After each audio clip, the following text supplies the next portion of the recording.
Olá pessoal, bem-vindos a mais essa análise que hoje mergulha num tema central do direito civil, fatos e negócios jurídicos. Vamos desvendar juntos o que faz um ato nascer, ser válido e finalmente produzir efeitos. E toda essa nossa conversa é baseada no material de excelência do Caderno 09 do projeto ENAC Turbo, do professor Dr. Marcelo Lessa. Vamos lá! Para começar a aquecer os motores, o que de fato faz com que um simples acordo, uma conversa, se transforme em algo que existe para o direito?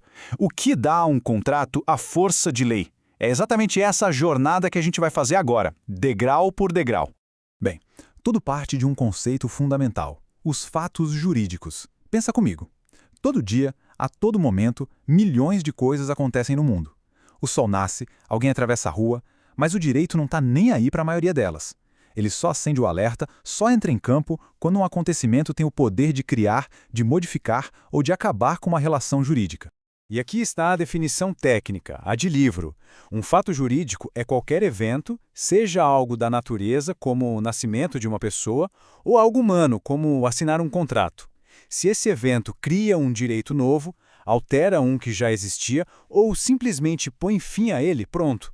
Ele é o gatilho. É o que liga a máquina do direito. Agora, olha que interessante essa estrutura. A gente começa com um conceito maior, o fato jurídico, e vai dividindo, afunilando. De um lado temos os fatos que vêm da natureza, que independem da nossa vontade, como a morte. Do outro, os fatos humanos, os atos que a gente pratica querendo. E é dentro desses que a gente chega no nosso alvo principal de hoje, o negócio jurídico. É aqui que o jogo fica bom porque é o campo da autonomia da vontade, onde as partes definem as próprias regras do jogo, claro, sempre respeitando os limites da lei. E para a gente conseguir analisar o negócio jurídico de forma precisa, sem deixar nada passar, a gente usa uma ferramenta que é simplesmente genial, criada pelo mestre Pontes de Miranda, a famosa escada pontiana. É como um checklist em 3 degraus que nos guia desde o nascimento do ato até ele estar pronto para produzir todos os seus efeitos. E aqui estão os 3 degraus da escada. Primeiro, a gente olha para o plano da existência. A pergunta é simples. Esse ato sequer nasceu? Ele tem os elementos mínimos para a gente considerá-lo um ato jurídico? Se a resposta for sim, a gente sobe para o segundo degrau, o da validade. Beleza, o ato existe, mas ele está de acordo com a lei? Ele passa no filtro de legalidade? Se passar também nesse teste, aí sim, chegamos ao topo, o plano da eficácia. É aqui que o ato, agora existente e válido, está pronto para gerar consequências no mundo real. Vamos então dar um zoom no segundo degrau, que talvez seja o mais crítico de todos, o plano da validade. É aqui que a lei faz a sua inspeção de qualidade, para garantir que o negócio jurídico não só exista de fato, mas que ele seja legalmente aceitável, seguro e justo. O artigo 104 do Código Civil é o nosso mapa aqui. Ele nos dá o checklist da validade, que podemos pensar como 4 pilares. Primeiro, o agente tem que ser capaz. Segundo, a vontade dele tem que ser livre, sem defeito.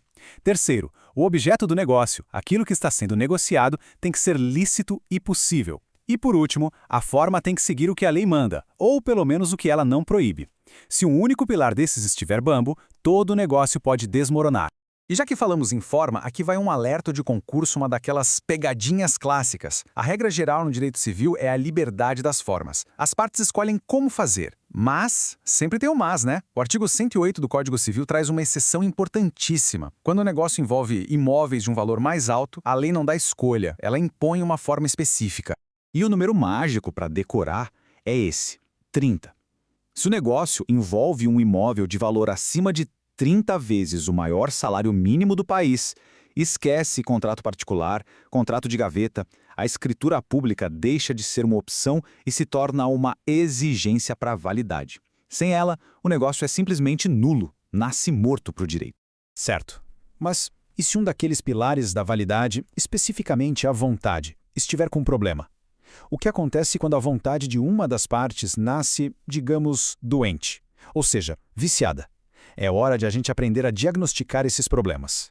A primeira categoria de doenças são os chamados vícios de consentimento. Nesses casos, o problema é interno, está na cabeça da pessoa. Ela até diz sim, ela manifesta a vontade, mas por dentro, essa vontade foi contaminada por um erro, por um engano, por coação, por medo. A declaração que ela deu não reflete a vontade real e livre que ela teria. E esse slide aqui é ouro puro para a prova porque compara 2 vícios que são muito confundidos. No estado de perigo, a pessoa está sob a pressão de um risco de dano grave a ela ou à família, e a outra parte, sabendo disso, se aproveita e impõe uma obrigação excessiva. Precisa do dolo de aproveitamento. Já na lesão, a pessoa age por uma necessidade econômica ou por pura inexperiência.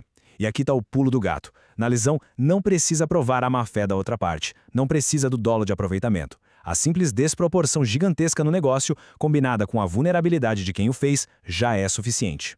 Agora a gente muda completamente de cenário e vai para a segunda categoria, os vícios sociais. A diferença aqui é fundamental. Nos vícios sociais, a vontade da pessoa se formou perfeitamente. Ela sabe exatamente o que quer.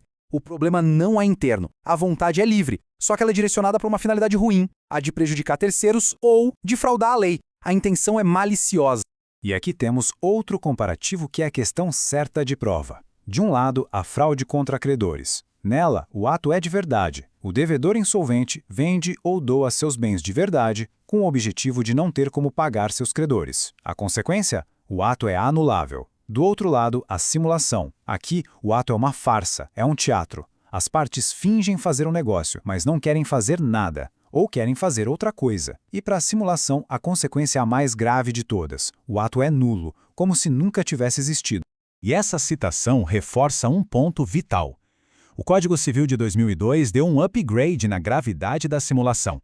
Ela deixou de ser vista como um problema só entre as partes e passou a ser tratada como um ataque à boa-fé, à segurança de toda a sociedade.